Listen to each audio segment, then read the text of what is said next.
technique because I got nationals coming up. I want to focus on control, and I also want to maintain my world's technique at the same time. So basically what I mean about that is on a national level, for some reason, I don't know, I don't want to speak out on either, but there's a misconception on what is heaving. So on a world level, so for basically for worlds, Europeans, internationally, my bench technique, for example, where I sink the bar into my chest to hit depth is completely fine. Because as long as I come to a complete pause and I pause the bar, and after the pause, the bar goes straight up, then it's okay, because that's not heaving. What heaving is when you go to the chest, you get the press, you pause and you get the press command, and then you sink it in and like basically use your entire body, like sink it in and use your entire body to get it up. So what you do is you take because if you come to a complete pause, you lose the momentum. But if you just sink the bar without a pause, you get a huge momentum that makes it way easier up. And in competitions, you have a pause at the chest, so you go down, you go completely still, and then if you're supposed to just press up, you lose that momentum, and that's why it's not heaving. While heaving is when you sink the bar into your chest after it is motionless to get like that momentum up that makes it way easier. But as long as you go down, you pause, you wait for your press, and when you press up, it's fine. But just nationally, there's we don't really know, because the rule in Sweden is just written a little bit different, where it's just some kind of abnormal momentum from the chest. So we don't really know, but that's because of that, I just want to be really strict with my technique and make sure that my body is just completely still. So I sink the bar a little bit, I hit depth, because when I arch up a little bit more, I get in a better position, so with my shoulders and lower traps, so that I can push a little bit better. I get more tightness than I otherwise would because I have so much mobility. That's why I sink the bar instead. That is way harder to maintain strict though, so it's harder to me. I wish I could just arch up and get down and hit depth and keep the same strength, so I sink the bar, but I want to make sure my body is completely still. So because in Sweden it's more so that if your body's moving a lot and you sink the bar, it's maybe not okay. We don't know, so I don't want to speak on that, but that's why today the focus is technique. Deload week technique, get a good single in, get good reps in, and then get good accessories in, but keep it easy. So that's the main idea and focus of today. And also what I mean by not going all out for nationals is, I can't say anything yet, I'm gonna be cryptic, I'm sorry. But I made a decision this last week. It's gonna be official sometime, I don't know exactly, but you'll know when you know. But basically it just means that going all out for nationals won't be a good idea. I'll still do my peak. I'll still peak, and I will still take what's there on the day and go. It's not like I'm gonna go just openers or something, so I'm gonna see what's there on the day, but it's not like mentally I'm not gonna go all in for it like I was supposed to. And honestly, I think that's just gonna help me have a better week, because I'm more chill. You're gonna know when you know if you follow me on Instagram here. I'll probably tell you when it's official, and I feel like you can. But either way, it's just nationals will be in a timeline where I'm gonna have it more like a deload sort of thing. Because when you compete, you have an easy taper and an easier week after, so it's like a deload time. Even though the competition is hard and there's travel, and there's everything around means you're gonna actually get some time off. And that's why it's more so gonna be a little bit chill, and it won't affect anything. But that's all I can say, that I won't go completely all out. Instead, I just wanna, and this actually helps me during this block, it's gonna be less volume, it's a peaking strength block basically. And I just wanna make sure I go easy on everything for as long as possible, get really good lifts to standard and that sort of thing. And so we're gonna get going. I feel very good today actually because I did rest yesterday. No, I didn't rest yesterday, but I had a good rest day this weekend, and I went way easier yesterday. And yeah, I feel like I'm starting to recover, but the entire week is gonna be easy. And just wanted to show these two. I put them on my Instagram, and I'm very blessed because Avances, the shoe company, they sent these to me. So thank you to Avances for sending these to me. I already have these in white. Apparently these are supposed to, the new 2.0, I think they're called, is supposed to, they're basically like supposed to have way better grip and better stability on the sides. I squatted in them yesterday. They feel great. But the thing with Avances, I told you previously, is the grip is really, really good. And I just want to say that grip, like if you have like any kind of like normal barefoot shoes or anything like deadlift slippers or anything, it's gonna be good for deadlifts. Like it's gonna be fine. The only thing is I can't use slippers for squats because I lose stability on my foot. So I don't like being completely barefoot for squats. I want to have stability, which is why I used to use the Metcons. But then when I did switch to this, I experienced something called leg drive. I'll always believe that I have good leg drive. The thing is though, to get good leg drive previously, I would have to push my feet so far back towards the rack as possible to like push myself up in a leg drive position, basically. Because I was slipping a little bit with my feet, so I could never have my feet further away, and I didn't understand like, why do people have their feet so far away if they're a short person? Because they can't get the leg drive. I like didn't understand that. And because I would get into a too high arch as well when I did that, but then when I got the Avances and got to try them, I realized that I too it's way easier to not get into a too big of an arch where depth is easy to hit and still get a lot of tension in leg drive when you can push your feet like down and forward into the floor without them moving away. And that's just the thing. So I wanted to say thank you for that. It's not a sponsored video or anything, they just sent these to me. They were very kind. And I know these are dropping like tomorrow? No, yeah, tomorrow, I think. So I'll see if I put this video on tomorrow or today out on YouTube. So if you see, but I know they take the other side. So just letting you know, because I get a lot of questions what shoes I wear for powerlifting. And since I tried this, I'm never gonna wear anything else because they are great. And that's like the one thing that I wanted to say. I'm gonna use these, and Avances is the shoes that I use, and I know they're crazy popular. Like there's a lot of people like Listus, for example, and Joy as well. You probably know these people if you're into powerlifting on Instagram. I know they have codes, discount codes. So you can use those persons' discount codes. I'm just recommending them if you want good powerlifting shoes that also look good. They can use for everything. Okay, I did my warm up. So now I'm gonna get into bench. And just need to get all of this off.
So, had to run, get my orange juice. I also have my phone with me. If you watch previous videos, I say that I have my computer with me, which I don't know if you can see it on the camera, but I have it there. So I have my computer to see the program, to have music, And I usually never touch my phone in the morning, because what happens is I get distracted. But today I have it with me. Why? Because technique is the focus on the bench. And so I'm gonna be disciplined. I'm gonna put my phone on airplane mode so I can't get any notification to distract me. Because I will rest too much and start focusing on other things, because I can, even if I don't go on like Instagram or anything, I can still go to like gallery and watch my old lifting videos. I don't know if someone else has to do it. I can spend hours watching my old lifting videos for some reason. But, so I have my phone, I'm gonna put it on the floor to check the side view of the bench, and then I have you watching the front view of the bench, because then I can check, okay, how is it looking? Because from the front, I can see depth, and I can see like control and stuff. But where I may be in a gray zone when it comes to bench on a national level is how much like I may push with my body, sort of, how tight I look. So I want to check from the side to make sure, okay, I get both sides, because otherwise I'm gonna just watch from the side, but then I may cut depth sometimes, or I don't know at least, and I get unused to that. I want to have a technique where it's perfect from both the side and from the front in every case. That's why I need 2 cameras. This means today I have to be disciplined, not go onto this shit and get distracted, but just focus. So I have my work shoes. I got 100 on. I actually think 105 or 107 is gonna be the heaviest. I'm not gonna go heavier than 107, even no matter how good it feels. Just because last week, the week before last week, I felt strong. The week before, after that, so last week, I did not feel strong. I was fatigued. So, and I went easier in other sessions, so there is a good chance, since I feel good today, that I am like stronger today. But if I push through that, even though it's easy on the RP, I may ruin the last other week. So I want to kind of get in the groove again, where right now, I'm actually not supposed to be in good shape. I'm supposed to feel shit today, because I'm supposed to be fatigued. But I was fatigued last week, so I think it came a little bit too early, and that's why I'm gonna not go over 107 and a half at least. 105 or 107. We'll shall see, but let's do 100.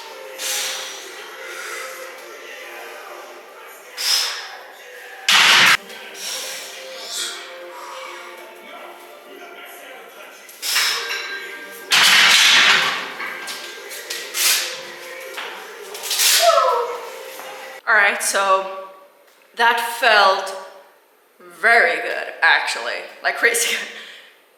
Probably, if it wasn't a deload, I would have for sure went up. Definitely got like 115, 117 and a half today. But technique was on point, depth was on point, like my body was on point, I didn't even move, it's national approved. So it felt really good. So now I'm gonna do backups. I need to check the program for how many reps it is. And I'm gonna see the weight. I think I'll start at like 90 and then move up to see what's there on the day, but perfect technique. Let's go, let's get the rest of the session going.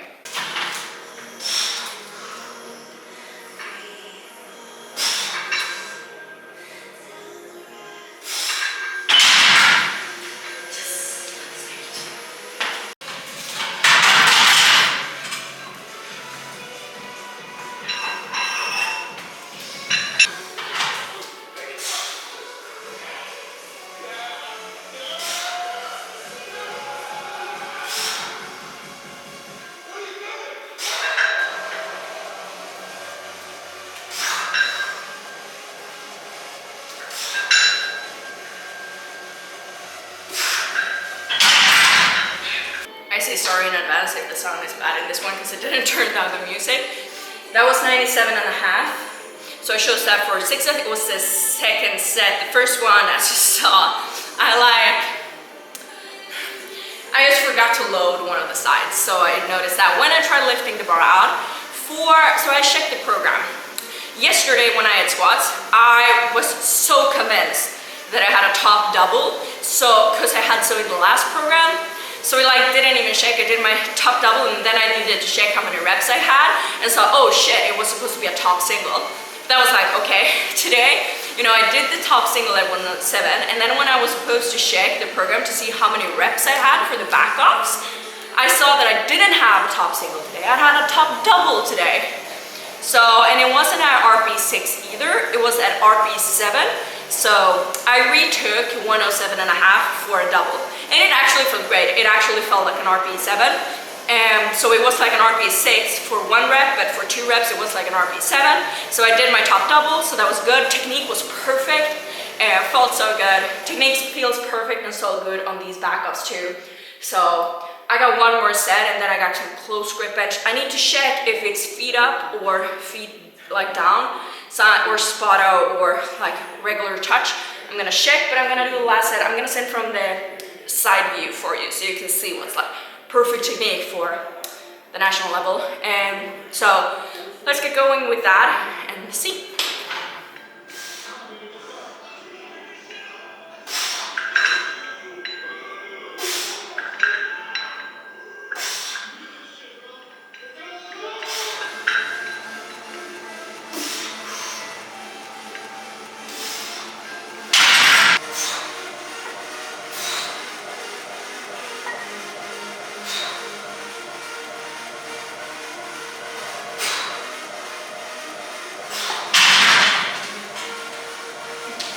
That was too easy. I'll go 77.5.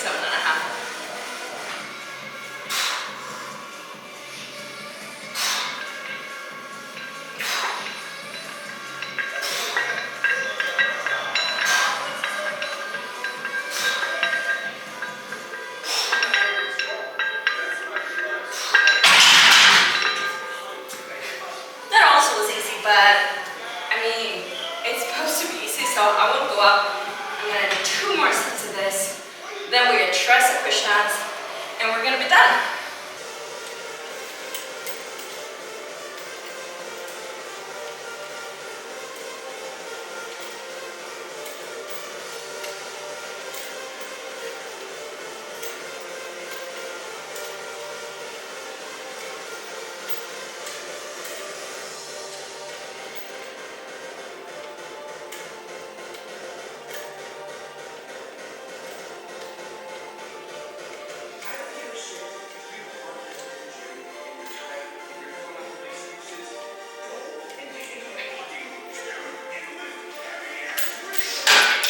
Alright, so now I am done, and for the tricep push-down, some sets and reps were better than others.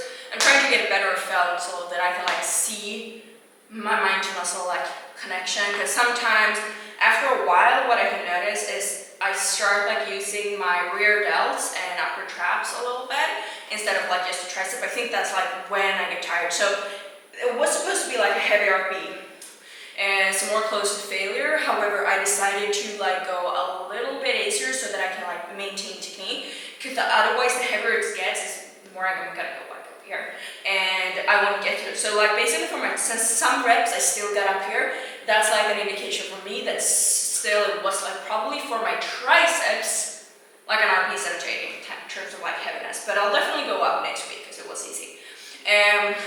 So yeah, basically I just had bench, close grip bench, or tricep push-ups.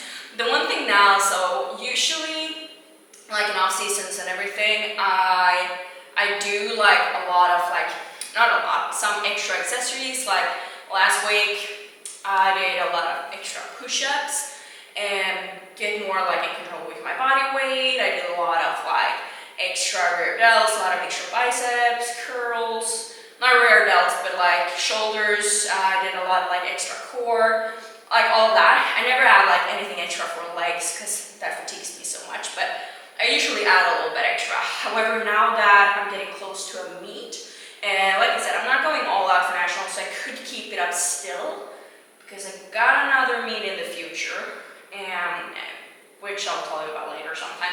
But either way, but still, so right now when I am like more so closer to a meet, that's when I cut everything out. So everything extra I cut out, because basically I like to think about it. I heard this before from other people and totally makes sense, but you have, let's say I have 100 units of recovery each week. Then if I start adding, so let's say my normal sessions on an easy week, for example, my normal sessions there demands like, I have 6 sessions, and you know, an easy week demands like 60 units or something. Okay, let's just keep it 10 because it's easy. So let's say I have 60 units of recovery per week. And then what's gonna happen is basically I need to make sure that I use up all recovery units, because that way I will do just enough so that I still can recover, but not too much. Because if I start training in a way where I need 70 recovery units when I only have 60, what's gonna happen is I'm gonna go backwards because I'm doing too much. That's when you can like plateau, overtrain and stuff if you keep that up for too long. But I also don't want to go under my recovery units. Maybe for an easier week, I want to go like maybe for 50, use up 50 recovery units so that I have a little bit left to really extra recover, but just maintain like some kind of like not detrain too much when it's easy. So basically that's like how I want to think about it. So now that I have a deload week, the point is basically on a heavy week, the point is to use up every last one of my recovery units. And for a month, for a block, definitely use up every single recovery unit that I have for the entire month.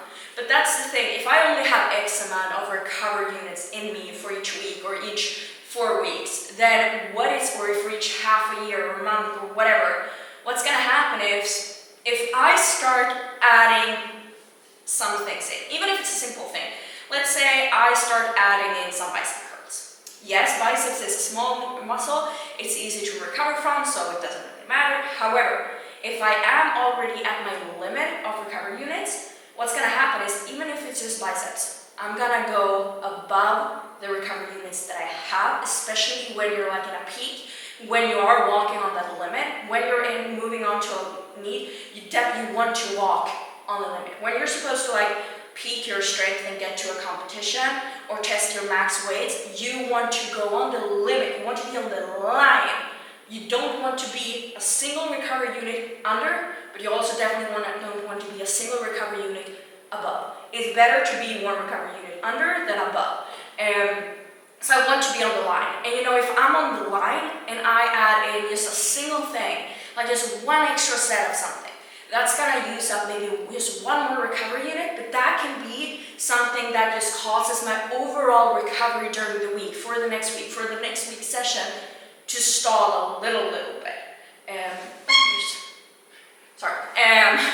So basically, that's why when I start needing to walk on the line and when I want my main lift, my squat, bench, and deadlift to peak.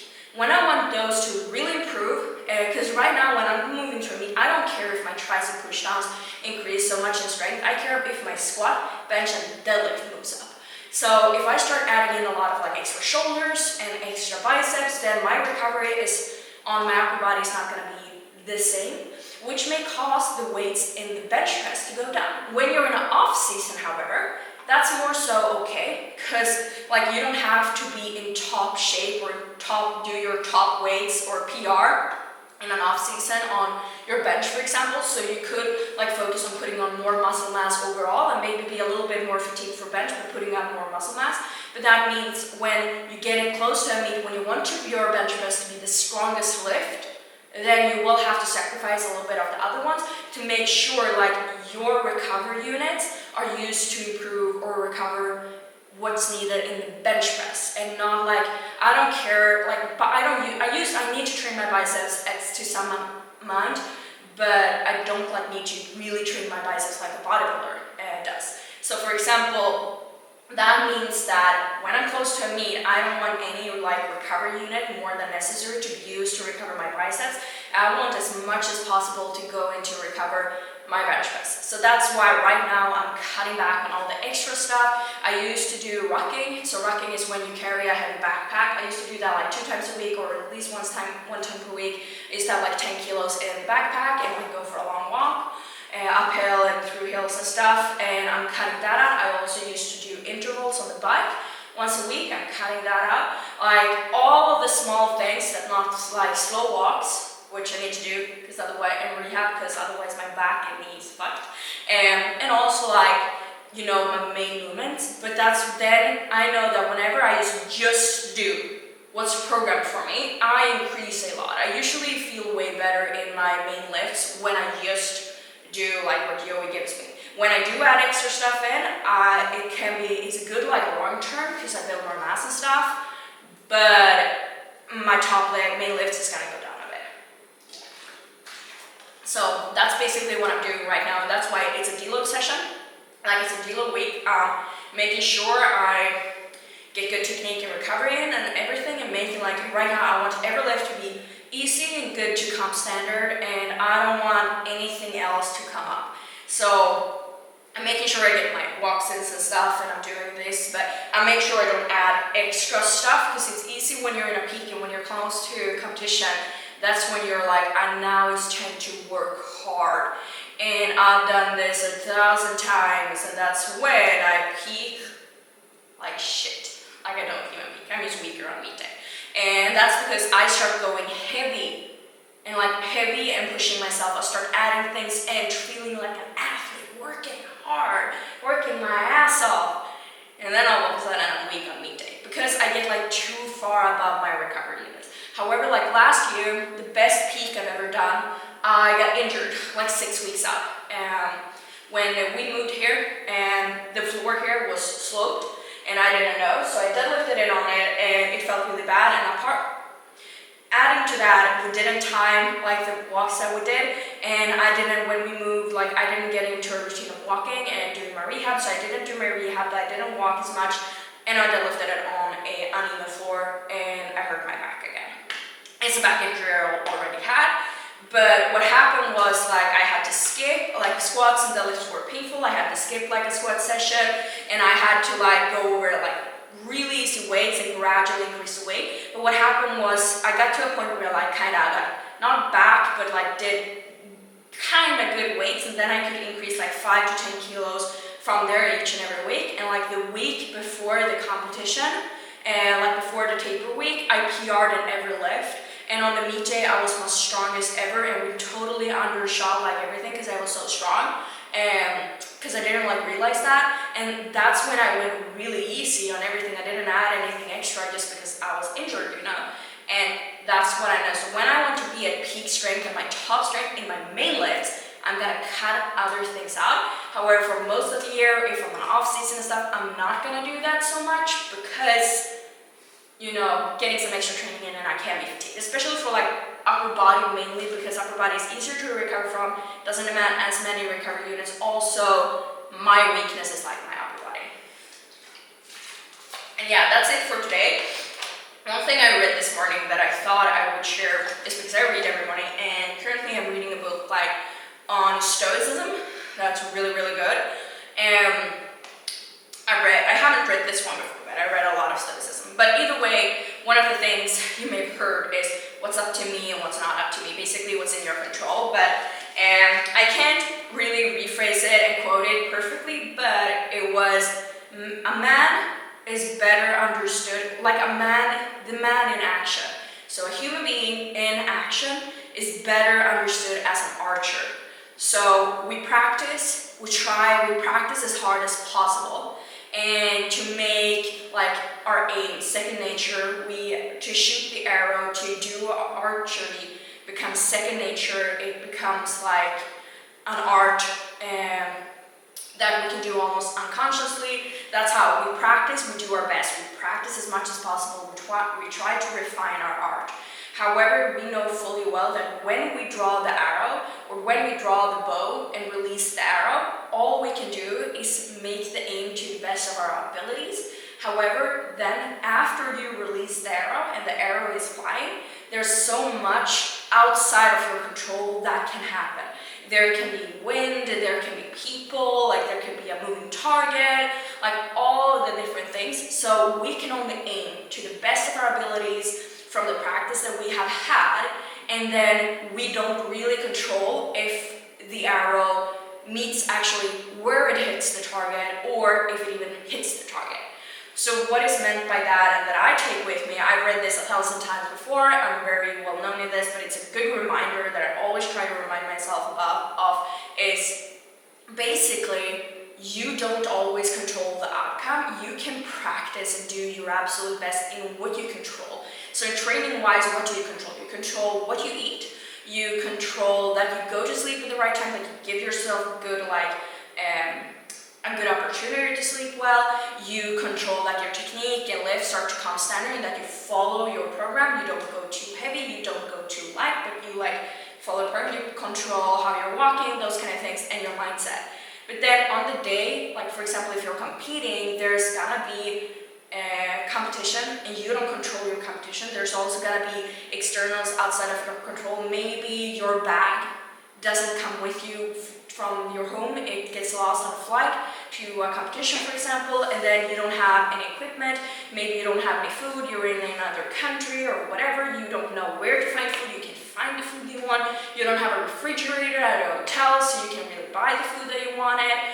There's a lot of different things that could happen that can affect the outcome. And then even though you do your absolute best, you don't really control the shape you are in the day. You can do your absolute best. But this is the thing, that you want to really focus on what you control. And the thing is, the more times you try, the better, you will get a better shot at actually hitting the target. So the more times you try to aim right and shoot the arrow, the better you will get at hitting the target. However, sometimes it still won't. But so what we can control is practice and get better, which will improve our chances of hitting the target. But it's usually never 100%. And that's just an easy thing to do your absolute best and focus on what you're controlling. Don't compare yourself to other lifters. Don't compare yourself to anything else. Do your absolute best. And if it's meant for you, if it's your destiny, if it's what God intended for you, then you will achieve what was set out there for you to achieve. And if it doesn't happen yet, it does not mean that it's impossible, it just means it will take more time. And that's something I always try to remind myself, because sometimes it's easy to lose patience and try to try to force progress right now when it may not be supposed to come out. And what's going to happen is I just stall in my progress. So that's why I like to really just focus on what you can control, do my absolute best. And that's why I went light today. That's why I try to make my lift absolutely perfect in technique. Because if I can do that on every single session and not care about the weight, I know I'll be in shape. I'll be in a good shape that's intended for me on the day. I can only do my very best, and I have to believe that doing my very, very, very best and everything is enough. You can't go around and be still. So it's not one of those things where you have to go on, yeah, I just focus on what I control, but it can still go bad. It probably still will go bad, because that's what I did last sports. To be honest, I didn't realize it, but I was so scared of losing that I started thinking I would lose and imagining scenarios where I would be okay with it because I did my best and stuff, because I don't control if I lose. I kind of ran away from the pressure that I felt of the fear of losing. And that basically also caused me to not believe in my ability to win. I was 2 kilos away from winning. And I had more kilos in me on the day. That doesn't mean everything's gonna happen, but I truly believe I had the strength to win that meet. But if I would have believed in it, we would have followed the game plan, because I didn't follow the game plan that we had set out, that Joey set out, and I trust Joey. We went lighter because I was afraid to go heavier, and that doesn't mean that still I would have won or anything, but if I would have believed in myself, I definitely would have had a better shot, because I was really close. And that's why you have to believe in yourself, you have to do your best. But if things doesn't go your way, you have to be okay with that and keep going either way. You just know that when you release the arrow, you don't control anything yet. What you can do though is practice to the best of your abilities and do your best to prepare. And then lucky, what is it saying? Lucky is just when preparation meets opportunity. And so you have to be prepared, and you have to believe in yourself, and that it's enough to do your absolute best. That it's enough to practice enough, and that you can believe that my practice has been good enough so that when I release the arrow, when the day comes, it will be there. That's my motivational speech of the day. I don't remember the Stoic who I read this from, but it was Antipater, I think. I can't pronounce it right either, but yeah, it was just really inspirational. It was good. I usually read these kind of things from Epictetus, Epictetus is the OG. It was great.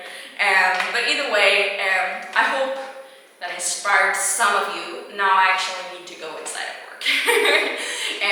But it was a good session, and it was fun to film. It was fun. I feel proud of it. It's a good one. It gave me confidence. That's the thing.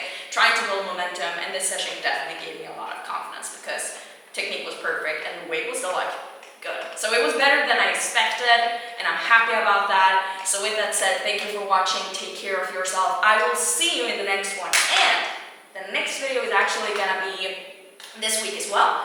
It's gonna be everything that I buy food-wise for a month. So we like to shop for a month almost at a time to make sure we have everything at home to just have everything at home. It's also easier budget-wise to do bigger shipments rather than shopping many times a week or once a week. So I'm gonna show you everything, why I get the things that I do, and everything that we've got. And so I'm gonna film that tomorrow actually. So I'll probably post this today or tomorrow in another video sometime at the end of the week. So when you see this video, make sure to check out for that. I will do it in English as well. So yeah, stay tuned. Thank you for watching, and I'll see you in the food video.